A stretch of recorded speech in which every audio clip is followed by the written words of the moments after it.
વેદાંતની સ્કૂલમાં એડમિશન માટે 4 વસ્તુ જોઈએ, 4 પ્રકારની યોગ્યતા. પહેલી, નિત્યાનિત્ય વસ્તુ વિવેક.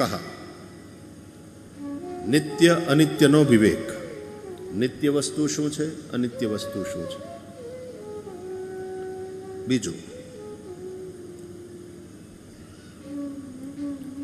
ઇહામૂત્રાર્થ ફલ ભોગ વિરાગ. એટલે કે આ લોકના અને પરલોકના બધા જ સુખોની આસક્તિનો આત્યંતિક અભાવ. અમને આ સંસારનું સુખ પણ હવે જોતું નથી, એમાંય અમારું મન નથી. અને મર્યા પછી સ્વર્ગમાં સુખ મળશે અને અપ્સરાઓ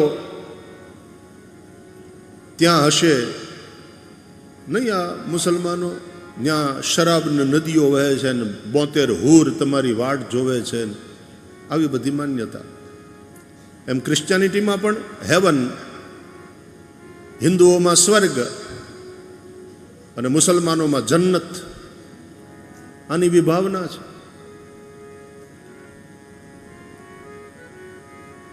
તો એ સ્વર્ગ સુખની પણ કામના ન રહે. જ્યારે આ લોકનું પણ સુખ નથી ખપતું, એની આસક્તિ નથી, અને સ્વર્ગ સુખની પણ આસક્તિ નથી. ઘેર ગઈ બધી હુરું, અપ્સરાઓ, સ્વર્ગનું સુખ બેકાર. ઇહામૂત્રાર્થ ફલ ભોગ વિરાગ.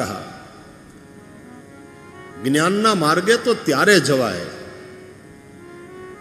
જ્યારે આ લોક અને પરલોકના સુખની આસક્તિનો આત્યંતિક અભાવ થઈ જાય. નરસિંહો કહે છે, દ્રઢ વૈરાગ જેના મનમાં રહે. દ્રઢ વૈરાગ. તો પહેલી વાત વિવેક, નિત્યાનિત્ય વસ્તુ વિવેક. બીજી વાત દ્રઢ વૈરાગ્ય, ઇહામૂત્રાર્થ ફલ ભોગ વિરાગ. ત્રીજી વસ્તુ ષટ સંપત્તિ, શમ દમ ઇત્યાદિ. આ બધા જે વ્રતો છે એ 6 પ્રકારની સંપત્તિ, 6 પ્રકારની ક્વોલિટી.